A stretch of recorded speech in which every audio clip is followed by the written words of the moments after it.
बिस्मिल्लाहिर्रहमानिर्रहीम, अस्सलाम वालेकुम। मैं हुमारी अली और आप देख रहे हैं मेरा यूट्यूब चैनल। उम्मीद करती हूँ कि अपनी फैमिली के साथ खुश व खुर्रम ज़िंदगी गुजार रहे होंगे। इंशाल्लाह ताला बात करते हैं मायरा जुल्फ़िकार केस के हवाले से। इसमें कुछ अहम पेशरफ्त हुई, कुछ अपडेट्स आई हैं, जहाँ पर मैं आपको बताती चलूँ कि जिस पोर्शन में इकरा रहती थी, जहाँ पर मायरा कभी कभी जाकर उसके साथ टाइम स्पेंड करती थी या कभी कभी रह लेती थी, उस इकरा हमदानी को, जो कि मायरा की दोस्त थी, उसको पुलिस ने तफ्तीश के बाद रिहा कर दिया।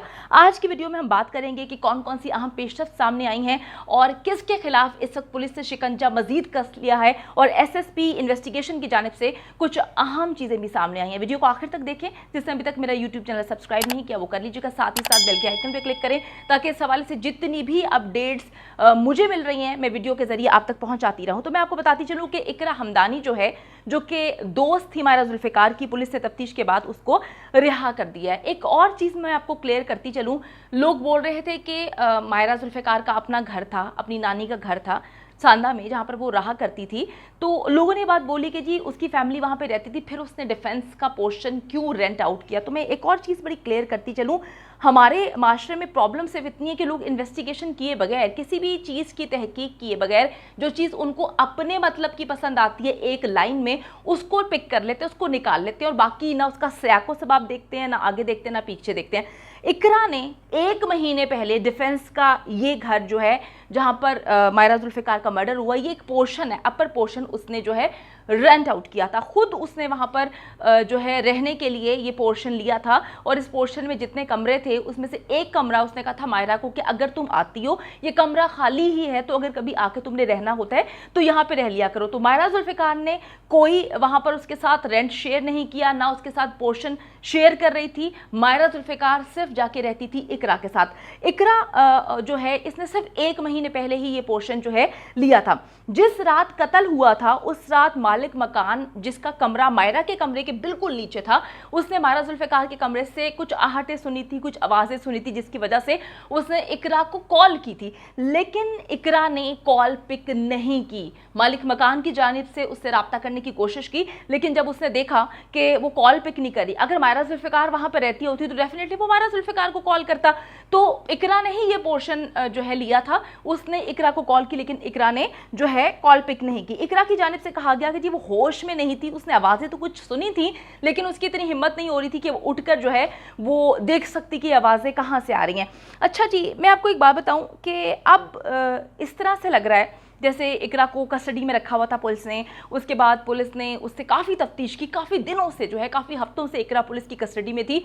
तो इकरा की जानिब से बार बार कहा जा रहा था कि उसने कुछ भी नहीं किया, लेकिन ज़ाहिर जदून ने इकरा का नाम लिया था, जिसकी वजह से पुलिस उससे इन्वेस्टिगेशन कर रही थी। काफ़ी टाइम इन्वेस्टिगेशन करने के बाद अब जबकि इकरा को छोड़ दिया गया है, रिहा कर दिया गया, तो इससे यही चीज़ें जाहिर होती हैं कि पुलिस ने जितनी तफ्तीश करनी थी इकरा से कर ली, और पुलिस को इसमें कोई भी चीज़, कोई भी मुहर्रिकात ऐसे नहीं लगे जिससे इकरा जो है वो मशकूक नजर आती।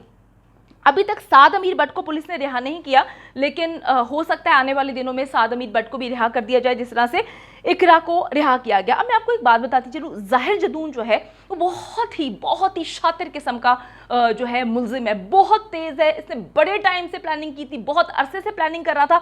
इसका सबूत ये है कि इसने इस केस में पुलिस को गुमराह करने के लिए इसने बेशुमार लोगों के नाम लिए हैं, हर बंदे को फंसाने की इसने भरपूर कोशिश की है। मैं आपको बताऊं कि इकरा भी इसकी साजिश की एक कड़ी थी, क्योंकि जब जदून को पुलिस ने हिरासत में लिया तो जदून साहब की जानिब से कहा गया था कि इकरा को पहले से पता था कि आज मायरा को कत्ल कर दिया जाएगा, जिसकी वजह से इकरा जो है बेहोश होकर सो रही थी। तो जब पुलिस ने ये चीज़ सुनी तो पुलिस ने इकरा से इन्वेस्टिगेशन की, लेकिन जब पुलिस ने चीज़ों को देखा तो पुलिस को समझ आना शुरू हो गई कि ज़ाहिर जदून एक बहुत ही बड़ा झूठा किस्म का इंसान है, क्योंकि वो इस केस में पुलिस को डे 1 से गुमराह कर रहा है और बार बार लोगों के नाम लेकर लोगों को फंसाने की कोशिश कर रहा है। मैं आपको बताती चलूँ कि जदून के ही कहने पर मायरा ने साद अमीर भट्ट के खिलाफ पुलिस को एप्लीकेशन दी थी। जितनी बार वो पुलिस के पास गई थी वो ज़ाहिर जदून के कहने पर गई थी, और आखिरी बार मरने से 15 दिन पहले जो उसने एप्लीकेशन रिटर्न दी है वो भी उसने जो है ज़ाहिर जदून के कहने पे की थी।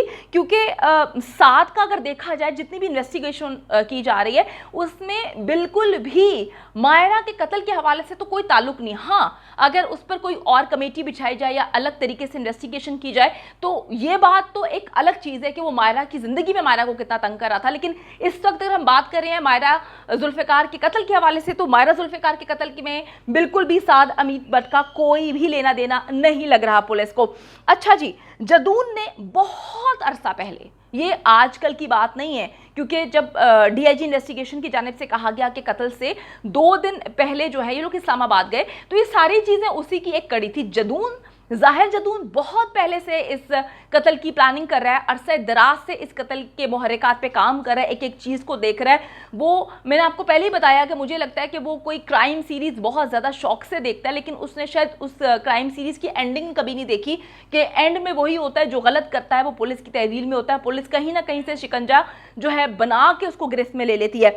मुख्तलिफ लोगों को ये फंसाना चाहता था। कत्ल से 2 दिन पहले इस्लामाबाद जाना भी इसके प्लानिंग का ही एक हिस्सा था, क्योंकि बड़े अच्छे तरीके से उसके साथ इस्लामाबाद गया और बाद में आप लोग देख सकते हैं कि 2 दिन बाद इसने मायरा जुल्फ़िकार को मार दिया। पुलिस के मुताबिक ज़ाहिर जदून का जो भाई है ताहिर जदून, उसकी गाड़ी से भी गैर कानूनी असलहा बरामद कर लिया गया है। तो ये सिर्फ ज़ाहिर जदून का हाल नहीं है, इनकी पूरी की पूरी जो इसके भाई हैं, इसका ड्राइवर है, ये गैर कानूनी कामों में मुलव्वस रहे हैं। पहले इनकी पकड़ नहीं हुई क्योंकि हमें नहीं पता कि इससे पहले ये कितने लोगों को जो है कत्ल कर चुके हैं, कितने लोगों की ज़िंदगियां बर्बाद कर चुके हैं, क्योंकि इनके पास पाकिस्तान में इनका ही बात नहीं है, पाकिस्तान में जिसके पास भी पैसा होता है वो पैसे की पावर का नाजायज़ इस्तेमाल ज़रूर करता है। तो मैं सिर्फ यही बोलती हूँ कि इस दुनिया में इंसान को बहुत हम्बल रहना चाहिए, अल्लाह की ज़मीन पर बहुत तरीके से चलना चाहिए, क्योंकि ज़िंदगी मौत तो उसके पास है, हम तो बस अपनी ज़िंदगियाँ पूरी करने के लिए यहाँ पर गुजारा कर रहे हैं। तो ज़ाहिर जदून और ताहिर जदून बहुत टाइम से जो है मुख्तलिफ़ किस्म की चीज़ों में मुलव्वस रहे हैं, गैर कानूनी असलहा इनके पास रहा है। तो अभी पुलिस ने जो है गैर कानूनी असलहा अपनी तहवील में ले लिया है ताहिर जदून की गाड़ी से। केस जो है अब ऐसा ही लग रहा है कि अपने ड्रॉप सीन की तरफ बढ़ना शुरू हो चुका है, क्योंकि जितने भी लोगों को पुलिस ने अरेस्ट किया था आहिस्ता आहिस्ता करके पुलिस ने उन सबको जो है छोड़ना शुरू कर दिया। रिहाई सबकी जो है नजर आना शुरू हो गई है, जिसमें इकरा जो है उसको भी रिहा कर दिया गया है। हालांकि देखा जाए तो ज़ाहिर जदून ने उस पर बड़ा भयानक किस्म का वो लगाया, इल्ज़ाम लगाया था कि जी उसको सब कुछ पता था। तो आहिस्ता आहिस्ता पुलिस को इस केस की समझ आ रही है। आपको बताऊं कि डीआईजी इन्वेस्टिगेशन ने भी जब अपनी प्रेस कॉन्फ्रेंस की थी तो उन्होंने किसी का नाम नहीं लिया था, ना उन्होंने इकरा का नाम लिया था, ना उन्होंने साद अमीर भट्ट का नाम लिया था, ना उन्होंने ताहिर जदून का नाम लिया था। उन्होंने जो फोकस किया था अपनी प्रेस कॉन्फ्रेंस में वो उन्होंने ज़ाहिर जदून को ही किया था, क्योंकि ज़ाहिर जदून ही इस कत्ल का जो है मास्टरमाइंड है। उसके कहने पर लोगों ने उसकी मदद ज़रूर की होगी, लेकिन कत्ल जो है वो ज़ाहिर जदून ने किया है। उम्मीद करती हूँ कि आज की वीडियो से आपको काफ़ी चीज़ें जो है क्लियर हो चुकी हैं और आपको पता चलना शुरू हो गया है कि ये केस आहिस्ता आहिस्ता अल्लाह के फजलो करम से अपने मंतकी अंजाम तक पहुँचना शुरू हो चुका है। और जिसने भी जो है एक इंसान की ज़िंदगी नाहक ली है, इंशाअल्लाह ताला वो अपने अंजाम के करीब पहुँचने को है। वीडियो को ज़्यादा से ज़्यादा शेयर करें और दुआ में याद रखिएगा। अल्लाह ने के बान।